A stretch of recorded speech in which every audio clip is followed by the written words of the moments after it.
ये पूरे जमात की संगठन है। यहाँ पे हमारे यहाँ हलालखोर भी हैं, हमारे यहाँ नट भी हैं, हमारे यहाँ बक्को भी है, हमारे यहाँ साईं भी है, हमारे यहाँ मंसूरी भी है, हमारे यहाँ इदरीसी भी हैं, हमारे यहाँ अंसारी भी हैं, हमारे यहाँ राइन भी है। सब लोग हैं। हम तो यही बोल रहे हैं ना, कोई आगे है। क्यों आगे है? क्योंकि वो लीड लिया हुआ है, उनकी आबादी है, इसलिए वो आगे हैं। और हम चाहते हैं कि जो पीछे छूटे उनको हम साथ में लेके चले। हम ये नहीं कहते हैं कि आप सिर्फ अंसारी को दो, हम ये नहीं कहते कि सिर्फ राइन को दो, हम ये नहीं कहते हैं कि आप सिर्फ मंसूरी को दो। आप सबको दो भागीदारी। जिसकी जितनी आबादी है उसके हिसाब से उसको उसकी इतनी भागीदारी मिलनी चाहिए। आप देख लीजिए, आप नज़र उठा के देखिए, दो तीन चीज़ अभी जो लगातार हुआ है बिहार में ही। आप देख लीजिए कि बहुत कम आबादी वाले लोगों के लिए वहाँ पे आयोग बन गया। आपको मैं आपके चैनल से बता देना चाहता हूँ कि पिछले 2 महीना से हम लोग इस पे काम कर रहे हैं। हम लोगों ने राज्यपाल को भी लिख के दिया है और राज्यपाल महोदय ने, महामहिम राज्यपाल महोदय ने संज्ञान। हिंदुस्तान की सियासत में इस वक्त जो अहम डिस्कोर्सेज हैं, अहम नैरेटिव्स है, जिस पर बहुत ज़्यादा बात होती है, जिन कम्युनिटीज़ के ऊपर बहुत ज़्यादा बात होती है, उसमें मुस्लिम पसमानदा की बहस भी है कि मुस्लिम पसमानदा को सिस्टम के अंदर, एजुकेशन के अंदर, पॉलिटिक्स के अंदर कहीं भी सही नुमाइंदगी हासिल नहीं हो सकी है। और आज भी माशरे में, समाज में पसमानदा कम्युनिटी कहीं ना कहीं पिछड़ी हुई है। सामाजिक न्याय की राजनीति करने वाले लोग भी अब पसमानदा पॉलिटिक्स के ऊपर आ गए हैं, पसमानदा के इशूज़ पे बात करने लगे हैं। भारतीय जनता पार्टी भी बार बार पसमानदा कम्युनिटी के बारे में बात करती हुई नज़र आती है। प्रधानमंत्री भी इस पर बात करते हुए नज़र आते हैं। कई सारी ऑर्गेनाइजेशंस हैं जो बहुत एक्टिवली पसमानदा कम्युनिटी में, उनके डेवलपमेंट के लिए, उनकी नुमाइंदगी के लिए काम कर रही है। उसमें ऑल इंडिया पसमानदा मुस्लिम महाज भी है। हमारे साथ इस वक्त ऑल इंडिया पसमानदा मुस्लिम महाज के जनरल सेक्रेटरी, प्रधान महासचिव स्टेट के तौकीर अहमद साहब मौजूद हैं। सबसे पहले मैं तौकीर साहब का इस्तकबाल करता हूँ इंसाफ टाइम। बहुत बहुत शुक्रिया।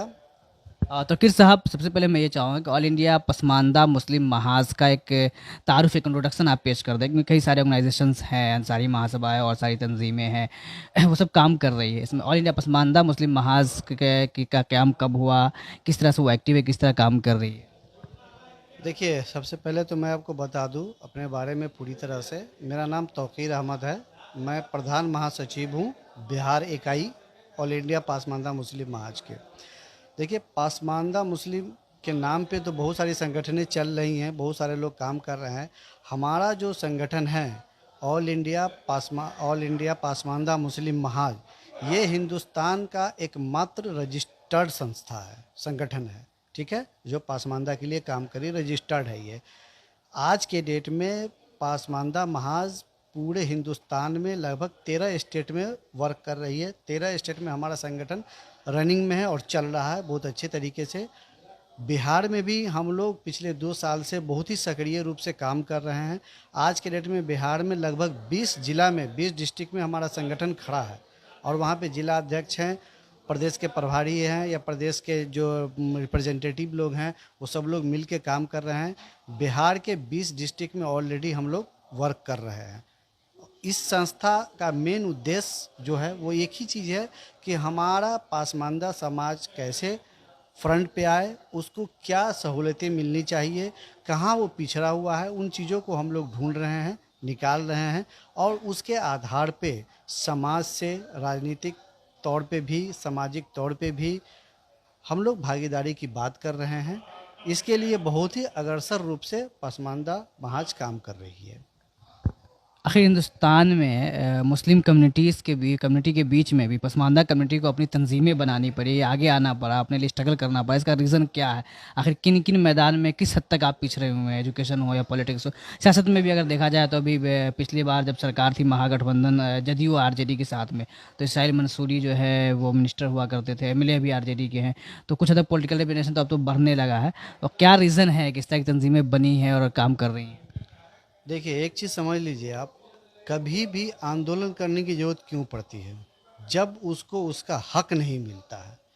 हम लोगों ने या हमारे समाज ने बरसों से हर पार्टी के पीछे अपना टाइम दिया है, हर जगह पे अपने को खड़ा किया है। लेकिन जब देने की बात आई तो पार्टियों ने अपना हाथ खींच लिया। आज के डेट में बिहार की ही हम बात करें, अभी चूंकि आप बिहार में हैं, हम लोग हैं, तो बिहार में अभी चुनावी माहौल भी है। बिहार में जो अभी हालिया जनगणना हुआ है, 18% की आबादी टोटल मुस्लिम आबादी है, उसमें 13.5 से 14% पासमानदा समाज की आबादी है।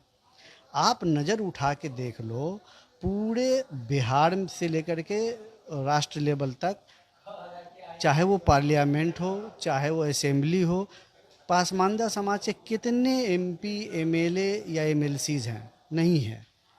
तो क्यों नहीं है? वोट तो यही गिराते हैं। आपको मैं सीधा सीधा एक एग्जांपल दे रहा हूँ। अभी हालिया में जो 2024 में इलेक्शन हुआ है, इसका ऐसे पार्लियामेंट का, मुस्लिम आबादी में जितनी भी पोलिंग हुई है, उसमें आप डाटा उठा के देख लो, 70 से 75% का पोल पासमानदा समाज के लोग किए हैं, और वो बूथ पे जाके करते हैं।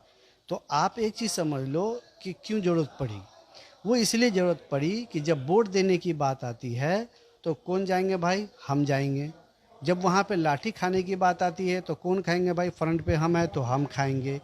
लेकिन आज जब लोग जागरूक हुए हैं, जब शिक्षा के क्षेत्र में कुछ लोग बढ़े हैं आगे, और वो देखे हैं कि भाई हम तो बरसों से सिर्फ वोट गिराने का काम करते आ रहे हैं, वोट बैंक बन के यूज़ हो रहे हैं, तो आज हमारा समाज का लोग क्यों नहीं है वहाँ पे? तो आज जब आवाज़ें उठने लगी, लोग आने लगे फ्रंट पे कि भाई हमको भी चाहिए जगह, तो अब वो जो 4% के लोग हैं, उन लोगों को खलने लगा कि भाई हम तो राज किए हैं, हम तो इनको यूज़ किए हैं, हम तो इनको वोट गिराने के लिए इस्तेमाल किए हैं, हम तो इनको लाठी खाने के लिए इस्तेमाल किए हैं, लेकिन आज तो हमको देने की बारी आ गई, तो हम क्यों दें? बस यही एक कारण है कि आज पासमानदा समाज को रोड पे आना पड़ा, आंदोलन करना पड़ा, संगठन बनाना पड़ा, जिस पे अग्रसर होकर के राजनीतिक भागीदारी मांगने के लिए लोग आ रहे हैं बाहर। जी, एक तरफ सच्चर कमेटी की रिपोर्ट है, इस तरह की बहुत सारी रिपोर्ट्स हैं जो बताते हैं कि ओवरऑल मुस्लिम कम्युनिटी जो है, ये ही जो है दलित, पिछड़े और तमाम तबकात से जो हिंदुस्तान के, वो पिछड़े हुए, सबसे निचले पायदान पे, एजुकेशन में हो, इकोनॉमिकली हो, पॉलिटिकली हो है। तो ऐसे वक्त में आप, एक तो मुस्लिम कम्युनिटी की ओवरऑल लड़ाई है, एक तरफ पसमानदा, उसमें भी पसमानदा कम्युनिटी की अपनी एक लड़ाई है। आप दोनों लड़ाई को अलग अलग देख रहे हैं या पैरेलली दोनों एक साथ चलनी चाहिए? दोनों लड़ाई, दोनों को आप कनेक्टेड देखते हैं, दोनों एक साथ होनी चाहिए या बिल्कुल अलग है? देखिए, आपने जो सच्चर कमेटी की बात की है, आप पता कर लीजिए सच्चर कमेटी की रिपोर्ट, और सच्चर कमेटी का जो रिपोर्ट आया था और उसका जो सर्वे हुआ था सच्चर कमेटी का, वो कैसे हुआ था। आपको पता हो, शायद आप मीडिया से है तो आपको अंदाज़ा हो इस बात का।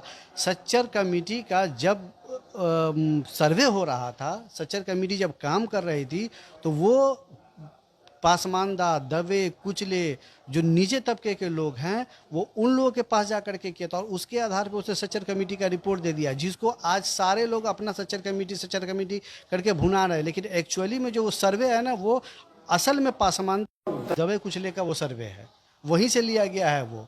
वहाँ पे जो हम लोग हैं ना, हम ही लोगों का चीज़ को इस्तेमाल किया गया है, लेकिन इसका यूज़ किसी बड़े लोगों ने किया, जो दूसरे लोग हैं उसने अपने को आगे करने के लिए किया। रही बात कनेक्ट करने की बात, तो हम कहाँ बोले, हम मुसलमानों को बांटने की कहाँ बात कर रहे हैं? हम तो इस्लाम को मानने वाले लोग हैं, हजूर सल्लल्लाहु अलैहि वसल्लम के रास्ते पे चलने वाले लोग हैं। हम ये कहाँ कह रहे हैं कि आप अलग नमाज़ पढ़िए, हम अलग नमाज़ पढ़े। हम ये कहाँ कह रहे हैं कि आप रोज़ा अलग रखिए, हम रोज़ा, हम सब कुछ सब सेम कर रहे हैं। मेरा वही तो कहना है ना कि जब सब कुछ हम सेम कर रहे हैं, तो मस्जिद से बाहर निकलने के बाद हमारे ऊपर फ़र्क क्यों पड़ जाता है? एक जो शेर है, एक ही सफ़ में खड़े हो गए महमूद अयाज, जिसको लोग आजकल भुनाते रहते हैं कि एक ही सफ़ में खड़े हो गए महमूद अयाज, ना कोई बंदा रहा ना कोई बंदा नवाज।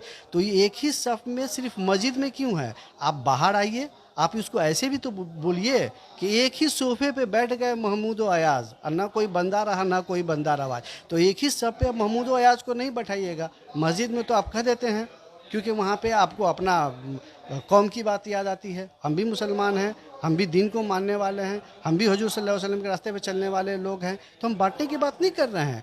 क्या वहाँ नहीं कहा गया कि जो दबे कुचले हैं उनको हक दो? क्या वहाँ नहीं बोला गया है कि जो मजबूर है, जो लाचार है, जो झुग्गी झोपड़ी में रह रहे हैं, जो 3% पे हैं, 1% पे हैं, 2% पे हैं, नट है, बख्खो है, हलालखोर है, या बहुत सारी जातियाँ हैं जो आज रोड पे खड़ा है, क्या उनको हक नहीं मिलना चाहिए? आज इसी की मांग है, बांटने की बात नहीं हो रही है, हक देने की, साथ ले चलने की बात हो रही है। हम भी तो वही काम कर रहे हैं कि साथ ले चलो।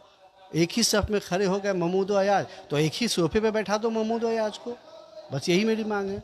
जब बात पिछड़ों की होती है उसमें हम देखते हैं कि यादव कम्युनिटी और चंद कम्युनिटीज़ के नाम आते हैं जो पॉलिटिकल इम्पावर है। ईबीसी की बात अगर आवे तो पिछड़े की बात आवे तो आजकल सहनी समाज की बात आती है कि पॉलिटिकल इम्पावर है। दलितों की बात जब बिहार में आती है तो पासवान और मांझी की बात आती है। कुछ हद तक रविदास की बात आती है, बाकी कम्युनिटी की का तस्करा नहीं आता। पसमानदा के पॉलिटिक्स में भी ये कहीं ना कहीं देखा जा रहा है कि एक दो कास्ट ऐसे हैं जो चर्चा में आते हैं, जैसे अंसारी पॉलिटिकली एम्पावर हैं, हर जगह लीड में नज़र आते हैं। लेकिन जो बाकी जो कम्युनिटीज़ हैं पसमानदा समाज, अभी आपने नाट और बक्खों का भी तज़करा किया और भी कास्ट का तज़करा किया, वो कहीं ना कहीं पीछे रह गए। क्या नहीं लगता कि कलेक्टिवली जो है सारे पसमानदा को लेकर आगे बढ़नी चाहिए? बिल्कुल बढ़नी चाहिए। और मैं इसीलिए जिक्र किया हूँ सारे बिरादरी की।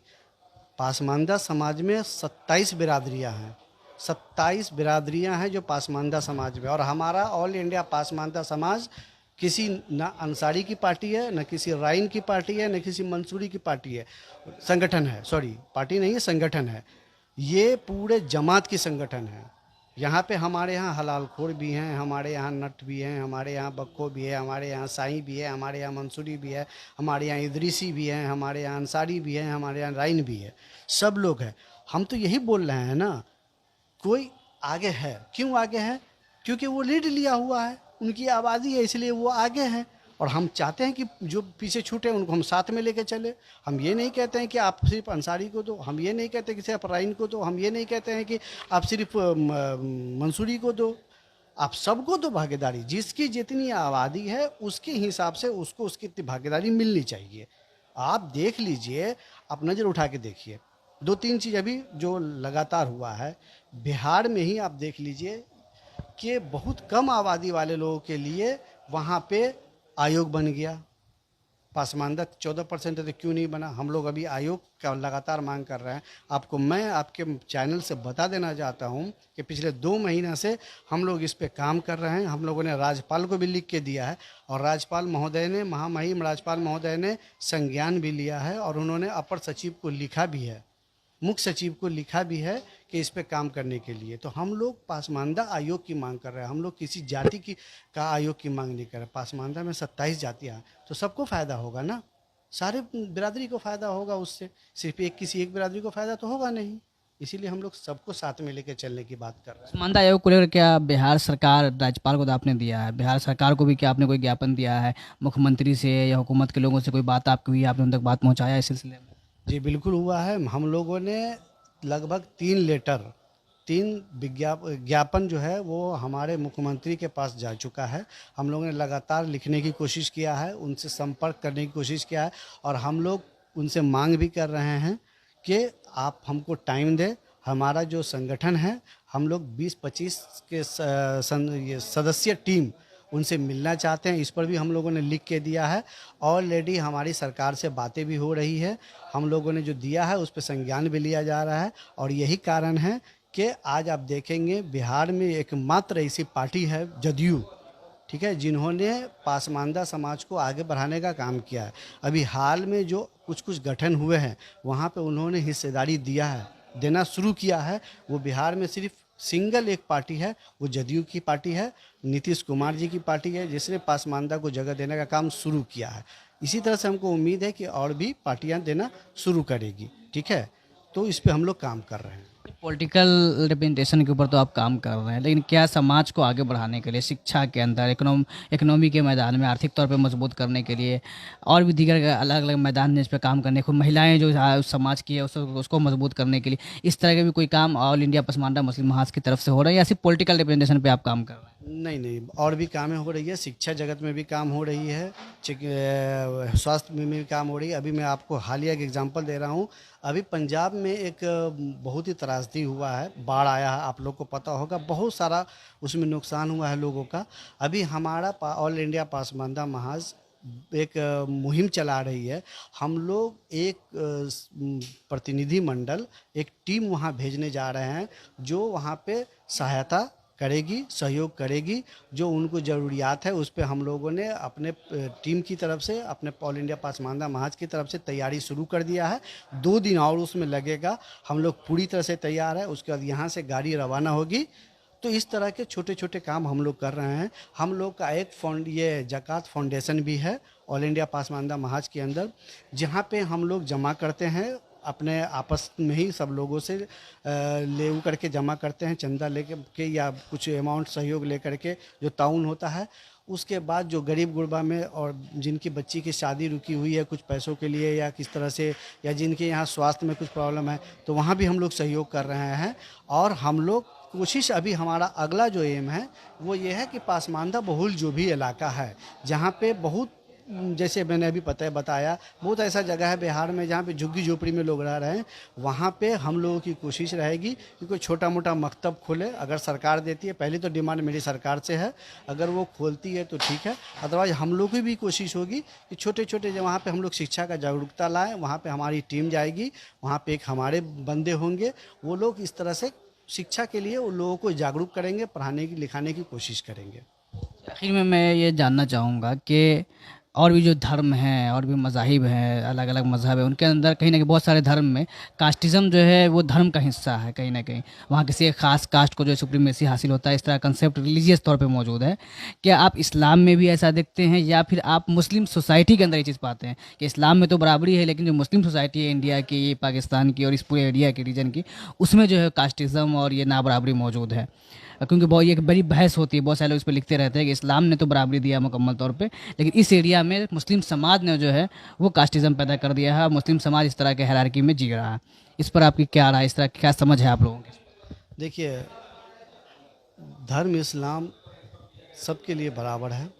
वहाँ सब लोग एक हैं, ना कोई छोटा है, ना कोई बड़ा है, ना कोई अमीर है, ना कोई गरीब है। ये हम लोगों का बनाया हुआ, हमारे समाज का बनाया हुआ एक मतलब समझ लीजिए कि दकियानूसी बातें हैं कि जो आज हम लोगों को इस लेवल पे काम करना पड़ रहा है। ठीक है, चंद लोग हैं मुस्लिम कम्युनिटी में, इस्लाम धर्म में नहीं, मुस्लिम कम्युनिटी में, जो अपने को जगह पे रखने के लिए सिर्फ लोगों को इस्तेमाल करते हैं। वो चाहते नहीं हैं कि जो नीचे तबके के लोग हैं वो आगे आएं और हमारी बराबरी करें। ये चंद लोगों की सोच है और चंद लोग उस पर काम कर रहे हैं। बहुत सारा एग्जाम्पल भी है, आज आप नज़र उठा के देख लीजिए, चाहे वो इमारत शरिया हो या मुस्लिम पर्सनल लॉ बोर्ड हो या इस तरह के बहुत सारा इदारा है। आप देख लीजिए कि ये 14% वाले में कितने लोग उसमें हैं। आपको नहीं मिलेंगे, आपको नहीं मिलेंगे 14% वाले लोग, आपको सिर्फ 4% के लोग मिलेंगे। क्यों भाई? जीने का हक तो इनको भी है ना। साथ में ये भी पढ़े लिखे हैं, इनके भी मतलब सहूलियात हैं, इनके भी सोच है, इनके भी मतलब सोचने का या आगे बढ़ने का जज्बा है। तो आप भाई उन लोगों को क्यों नहीं दे रहे हैं? अब 4% के ही जो लोग हैं वही लोग बैठे हैं और 14% वाले को जगह नहीं दे रहे हैं। तो आज क्यों ज़रूरत पड़ी है आंदोलन करने की या अलग संगठन बनाने की? इसी सब कारण से, यही एक कारण है कि आप जगह नहीं दे रहे हैं, साथ लेके नहीं चल रहे हैं। और ये मुस्लिम में कुछ लोग हैं, कुछ चंद लोग हैं जो इसको भुनाने की कोशिश कर रहे हैं और उसी पे ये काम हो रहा है। बहुत शुक्रिया। हमारे साथ ऑल इंडिया पसमानदा मुस्लिम महाज AIPMM के प्रधान महासचिव तौकीर साहब थे। इन्होंने बिहार में किस तरीके से संगठन काम कर रहा है, पसमानदा आयोग को लेकर के जो कोशिश इन लोगों की तरफ से लगातार हो रही है, उसको लेकर के पॉलिटिकल रिप्रेजेंटेशन को लेकर जो इनकी तरफ से कोशिशें हैं, अभियान है, उस पर भी उन्होंने तफसील से बात रखी है। और साथ ही साथ मुस्लिम समाज में जिस तरीके से इस्लाम के ख़िलाफ़ जा कर के एक हायरार्की पैदा हो गया है, कास्टिज़म का नेचर पैदा हो गया है, इस पर भी इन्होंने खुलकर अपनी बात रखी है। आने वाले दिनों में हम पसमानदा कम्युनिटी के और भी इस तरह के मसाइल और मुद्दों पर तफसील से, जो उनके लीडर्स हैं उनके क्या कंसर्न है, पसमानदा कम्युनिटी के एक्टिविस्टों के ऑर्गेनाइजेशन के क्या कंसर्न है, उस पर इंशाल्लाह बात करने की कोशिश करेंगे। देखते रहिए इंसाफ टाइम्स। कैमरा पर्सन महताब आलम के साथ मैं मोहम्मद सैफुर रहमान।